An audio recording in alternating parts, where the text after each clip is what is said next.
Hey, gorgeous. Welcome to Season 2 of the Hormone P.U.Z.Z.L.E Podcast. I'm your host, Coach Kayla Smith, CEO of the Hormone P.U.Z.L.E Society, a women's health hub for fertility, hormones, and the business of coaching, creator of the Hormone P.U.Z.L.E method, an infertility warrior, two-time boy mom, and women's health expert.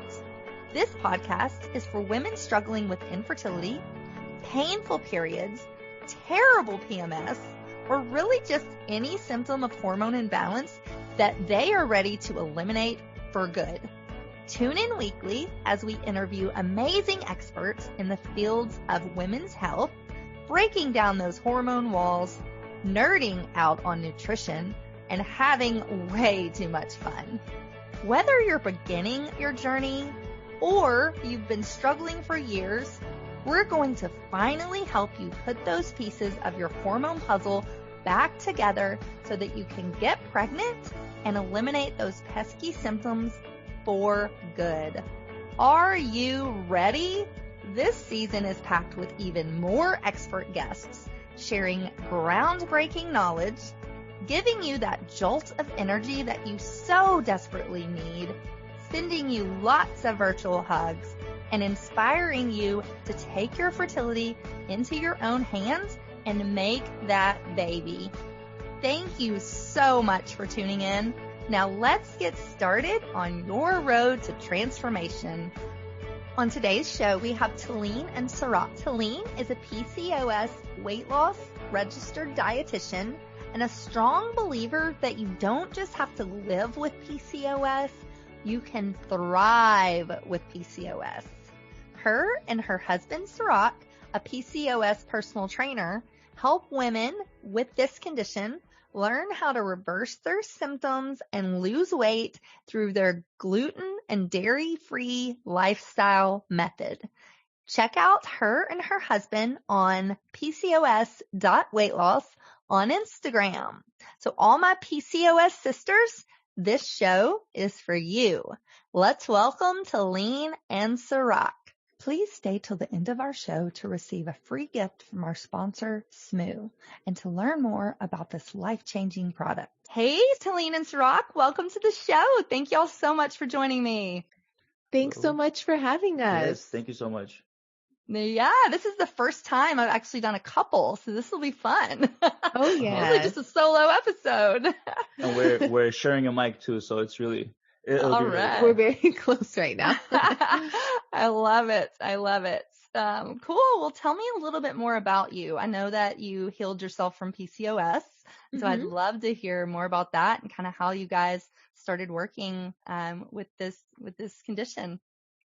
Sure. I mean, it was something that took quite some time and a lot of components to finally reverse my PCOS and kind of get myself together again.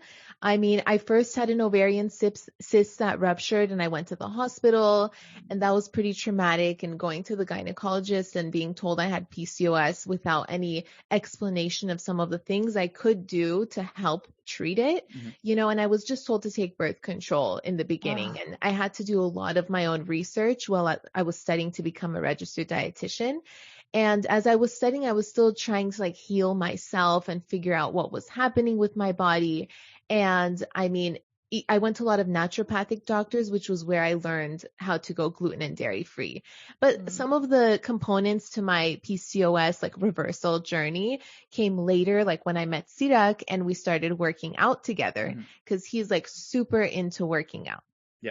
Yeah, that's where I came in as Tallene's husband. We met about 4 years ago and got married about 2 years ago. But I was a personal trainer, and working with Tallene, I started to specialize in PCOS, especially when I saw that she was struggling with finding the right type of workout for her. And we can go into more details later about the types of workouts we recommend. But we basically were able to come out with a method that was really effective for a lot of sisters out there with PCOS.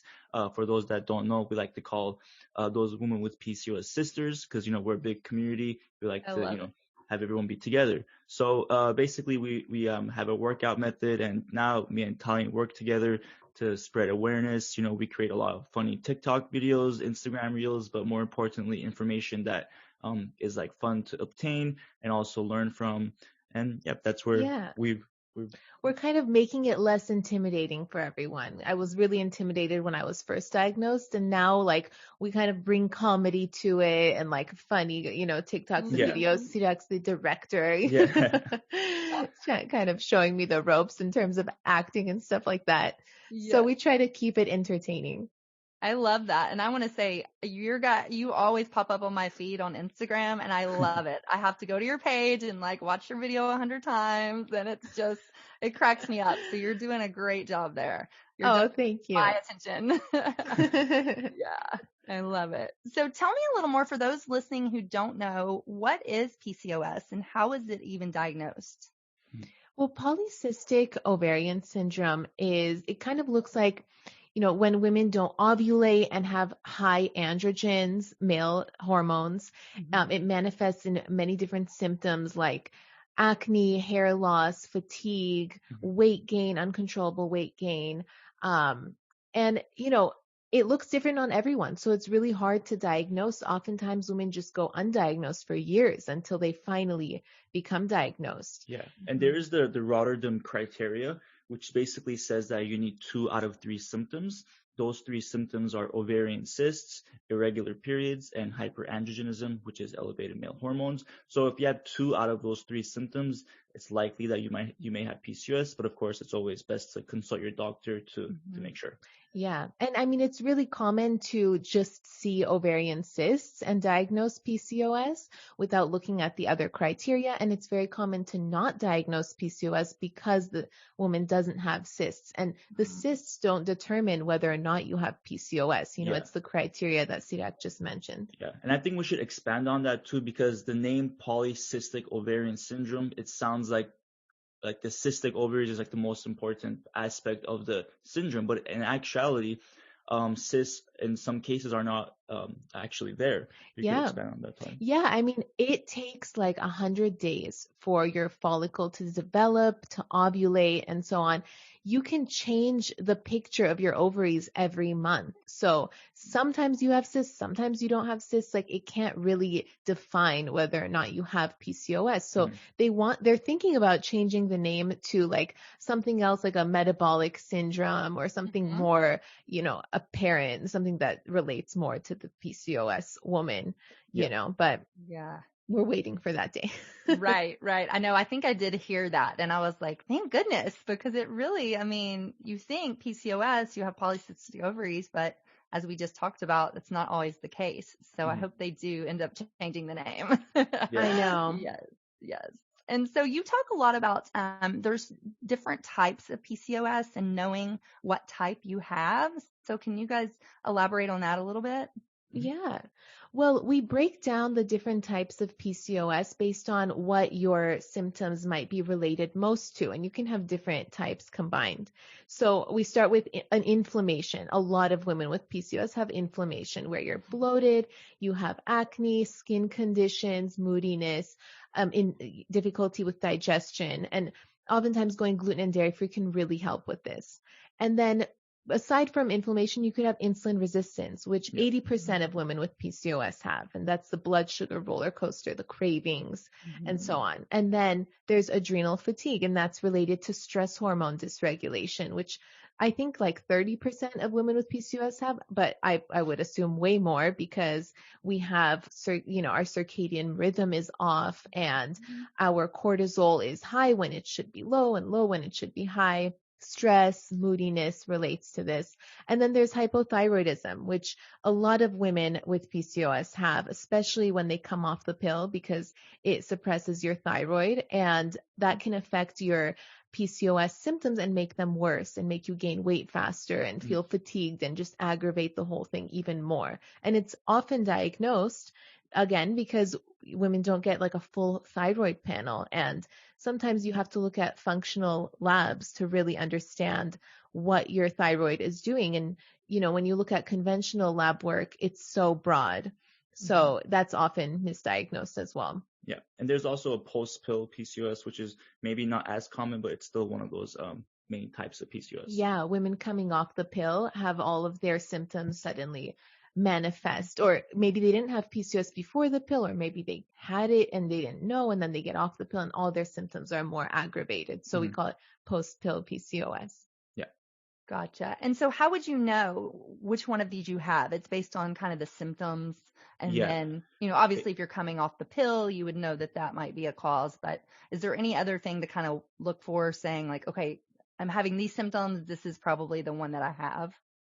Yeah, it's definitely based on the symptoms, and we also have like this interactive quiz that we've created. It's on our Instagram, PCOS.Weightloss. It's in the highlights section called quiz. But basically, it's like a 1-minute quiz that basically asks you these questions based on the symptoms, and then it will basically give you an answer that helps you decide what your PCOS type might be. Of course, again, it's best to follow up with a doctor afterwards to confirm because it's not a diagnosis. Yeah. But the quiz really helps to kind of give you some direction. Yeah. It's just a fun quiz you can start with, but investigating and looking at what your symptoms are can really help you understand. We talk about that in the little quiz we have. And if you get some blood work done, you can really get a diagnosis and get to the bottom of it. Yeah. Gotcha. I love that. And I love a fun little interactive quiz. I find those are so helpful. And I'm a big fan of being your own advocate. So I feel like you could take that quiz, have this information, and then you go to your doctor and you'll be like, okay, I think I have PCOS. This is what this is saying. Now do some blood work. Absolutely. Right. Yeah. It gives a great direction in where to go. Perfect. I love it. So talk to me a little more about being gluten and dairy free. How does that help? And maybe some quick little tips on how to easily do that. Oh, sure. Well, gluten and dairy free can help a lot of women with PCOS. Not every single woman, but many women. So it's worth a try. You want to try it for at least 30 days and see if your symptoms get better. If you add it back in, do your symptoms come back? So it just takes a period of time to cut it out to see if it will work for you. And then if it does, then that's something you might want to follow because it can really help with inflammation and insulin resistance. And those are, core issues with many women who have PCOS. Yeah. So, I mean, if you want me to launch into the whole science thing or jump into how to go gluten and dairy free. Jump into some science. Yeah, just a little bit. You don't have to go super sciencey, but just enough to let our listeners kind of know why it helps in the first place. Okay. Well, studies show that when you consume gluten, your body releases this protein called zonulin in your stomach. And so what happens is that zonulin causes your stomach's tight junction, the lining of your stomach that are tight junctions, to loosen up and cause the gliadin protein from the gluten to get through and into your bloodstream and triggering chronic inflammation. Now, some people have a more severe reaction to this, so it's celiac disease, and then some people have gluten sensitivity, ranging on the severity. Some people aren't too severe or don't have any, and some people are. So what happens is when you have that chronic inflammation and that goes on and you're eating gluten breakfast, lunch, and dinner every day, your body starts to respond to that in terms of stress. And it's a stress on your body. You release cortisol and now you have more cortisol dysregulation. And so not only do you have inflammation and symptoms of inflammation, but now maybe your mood is changing. You feel aggravated and stressed and anxious. So that's just one way that gluten can affect our, underlying issues with PCOS. And then there's dairy, and dairy has insulin-like growth factor that, can make your body feel like you have a lot more insulin when you consume dairy. When you have more insulin, you become more insulin resistant eventually, and that can contribute to making that worse and worse. So gluten and dairy, those are just one way that gluten and dairy can really impact the underlying metabolic problems of PCOS. So, I mean, we already have these metabolic issues, disturbing it and eating gluten and dairy, if you're sensitive to it, can make it even worse. So by cutting it out, you kind of have an edge on fighting the metabolic problems with PCOS. I love that. And I know a lot of my clients too will tell me they're so scared to go gluten and dairy free, but it's a lot easier than you would think. So let's talk about that. What are some easy ways to just start implementing this practice? Sure. I mean, Sirak is now gluten and dairy free because of me. Yeah, I would say like Yay. 95% besides like the little slice of cheese or like the sourdough bread that I may have here and there. But it's honestly fairly easy. And I think many times people can assume that it's really hard. I mean, for anyone, any diet and lifestyle can be hard at first, but it seems hard at first because you don't know where to start. But really, majority of the naturally occurring foods that we have out in the world, they're all gluten and dairy free. And that's what we like to focus on with our clients, with our patients, is focusing on those naturally occurring foods that are already gluten and dairy free and healthy for you. Like, for example, you could base your breakfast around eggs, like a very high protein smoothie that's full of greens, spinach, like a nice protein powder.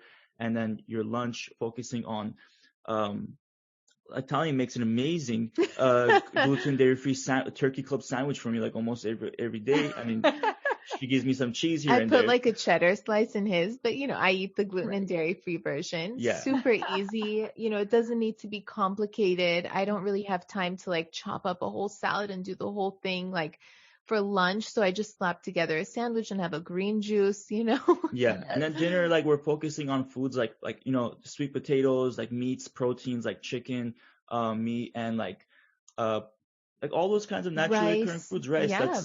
We all have all the time, but we don't Potatoes, really think that it's gluten dairy free, but it is. It's already gluten dairy free. Exactly.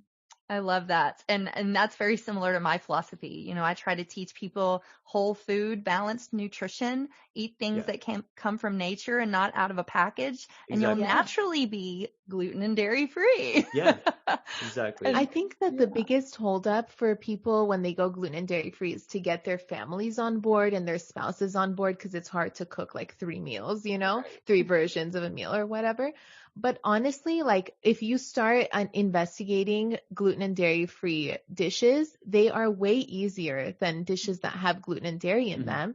And I mean, just like take yesterday night for an example, I made like steak fajitas and they turned out great and he loved it. We had corn tortillas with steak. Which guy doesn't like a good like it was steak, delicious. right? I think it's pretty easy. Yeah. I love it. Yeah. Cool. Well, we are going to take a short break to hear a word from our sponsors. And then when we come back, we're going to talk more practical tips on thriving with PCOS. So we will be right back. Hey y'all, it's Coach Kayla here. I hope you are loving this episode as much as I am. We will be back in just a minute, but first, a word from our sponsors. Today's sponsor is Smoo, a women's health brand focused on making women's health less taboo. Their best-selling product, Ovary Good, is an all-in-one hormone balancing powder that's used by women everywhere to achieve optimal hormonal balance and feel their best selves again. Derived of 7 powerful vitamins, herbs, and minerals, Smoo is the first of its kind to support hormonal imbalances such as PCOS, PMS, endometriosis, infertility, menopause, and more. All you need is just 1 scoop a day to happy hormones and a happy life. Discover more at www.thesmooco.com and on Instagram at thesmooco. For 10% off, use code PUZZLE at checkout. Now back to the show. Welcome back to the show, guys. Thank you for being here again. Absolutely. Having a lot of fun so far. Yes. So let's talk a little bit more practicality. I know we talked about some foods to eat. What about exercise? How does exercise play a role with PCOS? And, Sirak, you're a trainer. I would love to hear kind of your take on this. Yeah, absolutely. Great question. So when it comes to PCOS, a lot of women are told to just like work out as hard as possible. And that really goes in line with the generic, eat less, work out more. But what usually happens is then they go into the cycle of maybe working out 5-6 times a week, sometimes doing workouts twice a day, just to basically burn the calories as much as possible to help with the weight loss progress. Because, a lot of women with PCOS, one of the symptoms is weight gain due to the other symptoms that we talked about. Metabolic dysfunction happening. Exactly. So the problem with this is it already puts them back into the cycle of creating more chronic inflammation in the body. Because when you're working out 5-6 times a week without adequate rest, your body doesn't know how to handle this. It's just like it's just like being, our ancestors when they were during stressful times, when they didn't have food, when they were, being chased by a tiger. What was happening? Their stress hormones were spiked, cortisol levels were through the roof,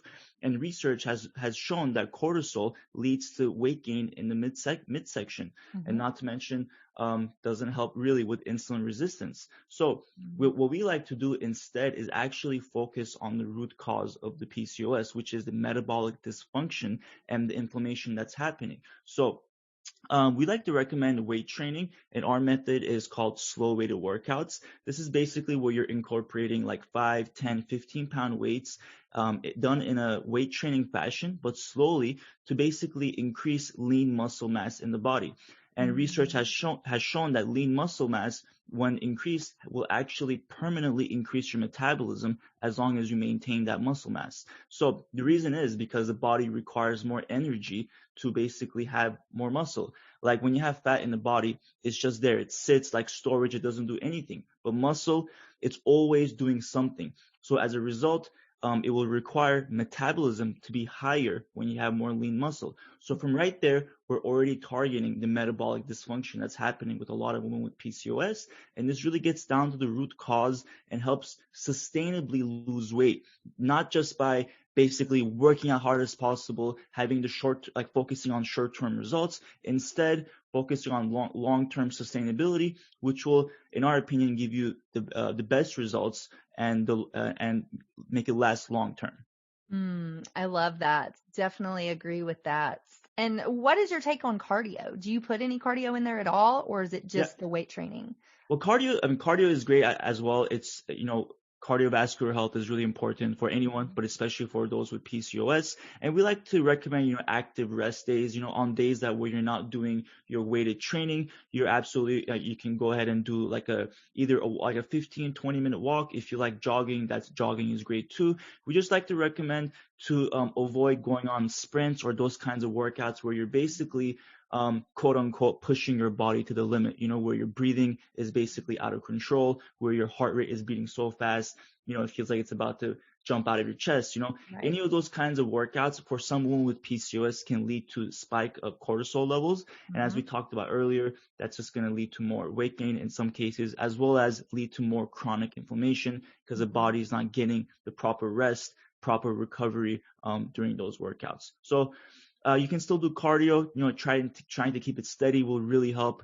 Trying to do it on your rest days to keep your body active can really help too. I can really attest to this because when I was not dating Sirak, way before then, I was doing a lot of cardio and kickboxing. Oh my gosh, like twice a day, I really wanted to burn it off and get fit. And I was gaining more weight, and I hear this from people who DM us and say like, oh, I did CrossFit and I gained weight. I did cycling and I gained weight.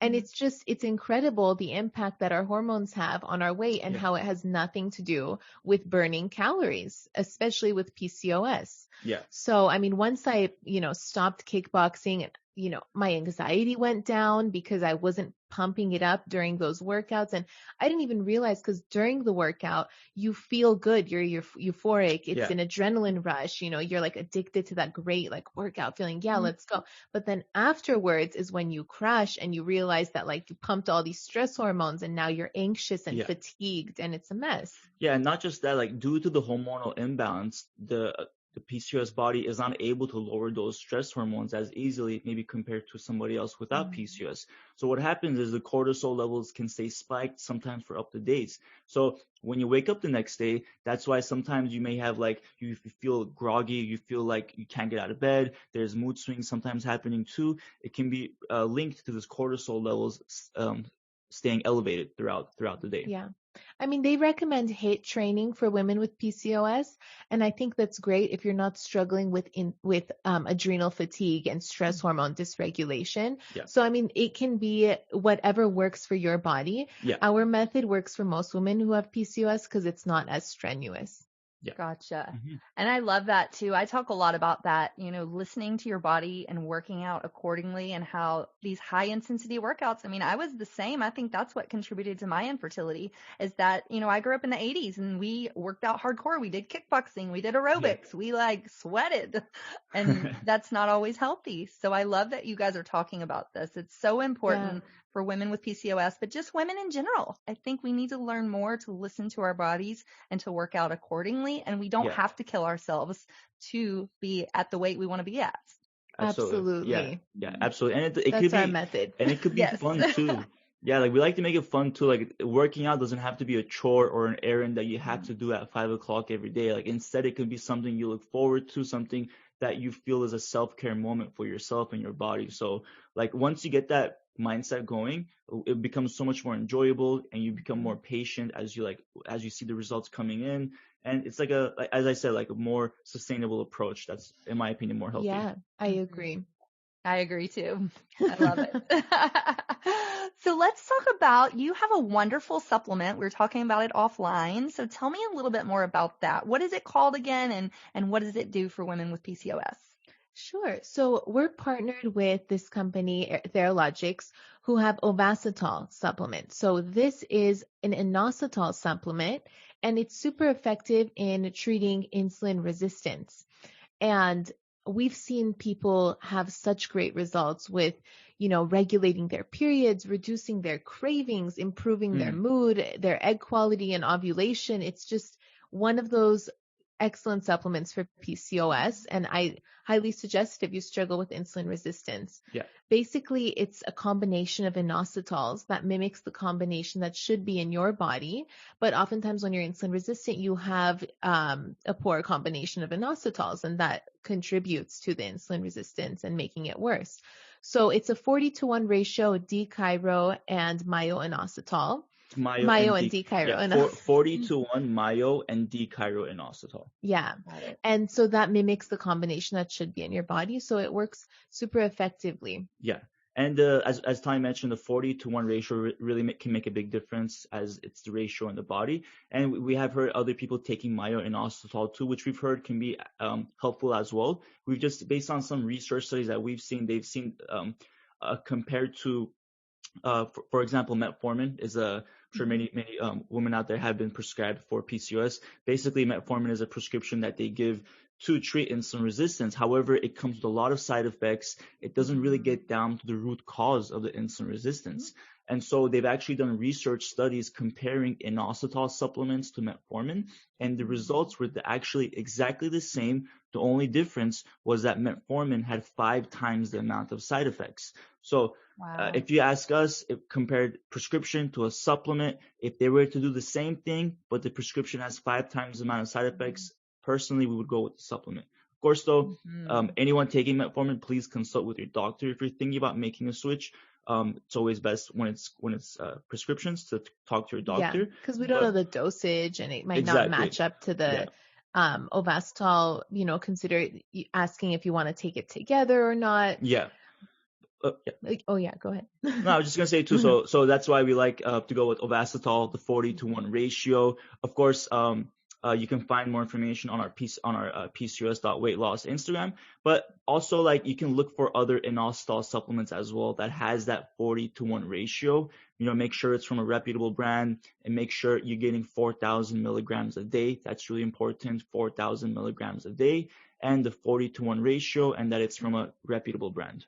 What I really like about it is that it comes in a 3-month supply. Yeah. And that's because it takes about 90 to 100 days for that follicle to develop so that you can ovulate and have a healthy egg and, improve your egg quality and ovulation. And that in combination with diet and lifestyle changes is incredible. Reducing your insulin resistance through diet changes and taking the supplement can be super effective in improving your egg quality, ovulation, and as a result, regulating your period. So I love that they give it to you in a 3-month period and not just a 1 month, because they know that that's how long it takes for that follicle to develop and ovulate. I love that. And I think I saw you put it in water. Is it a powder? And Yeah. you put it in water? I love that. You can put it in anything. You can put it in water, tea, hot or cold, doesn't matter. Sirak drinks it on accident sometimes. Half the time I drink it. I know. I see that on Instagram. I'm like, that's awesome. I know. It's so funny, honestly. I need like a special cup for it. Yeah. Right.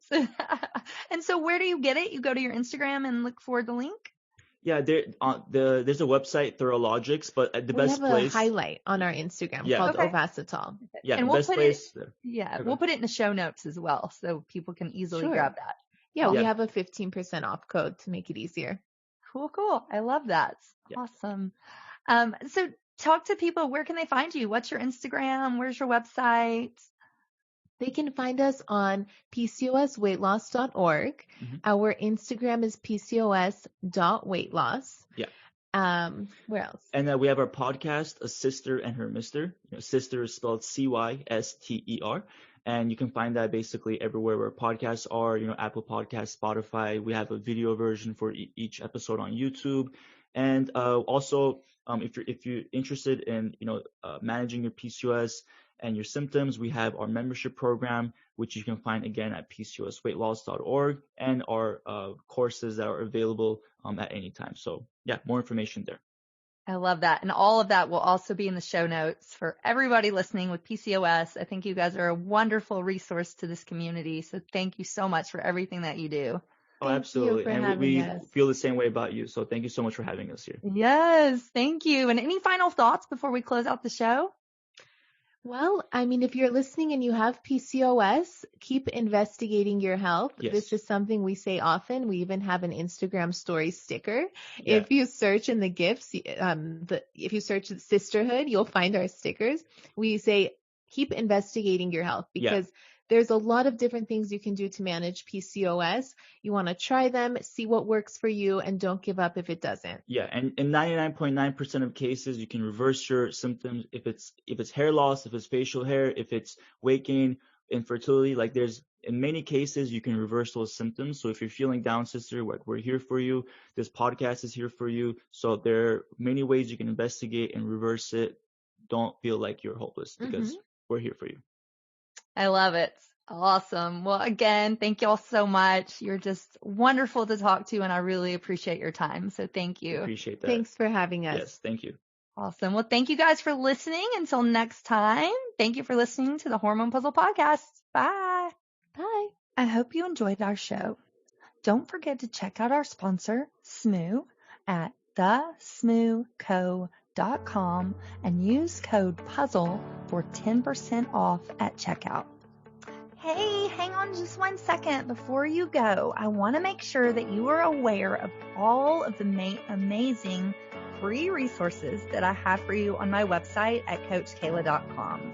From a fertility meal plan, a cycle syncing quick start guide, a holistic healing cookbook, as well as master classes, blog posts by me and some amazing experts in the fields of fertility, hormones, and nutrition. So many wonderful resources that will help you on your journey. And I wish there had been something like this when I was going through my 2 years of infertility, but there just wasn't. And so that's why I decided to create all of this for you.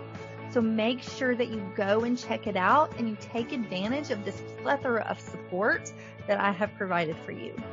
And spoiler alert, these were some of the same tricks and the same foods that I used to get myself pregnant, not once, but twice, even after my doctors said that I couldn't. So I know that these things work. Make sure you take advantage of that. And I cannot wait for you to be my next success story. So thanks, love. See you soon. Thanks for tuning in today to the Hormone P.U.Z.Z.L.E Podcast. Check out the show notes for today's episode at CoachKayla.com. If you like what you hear, please subscribe and leave a review. Thanks for hanging out with me, and I'll see you next week.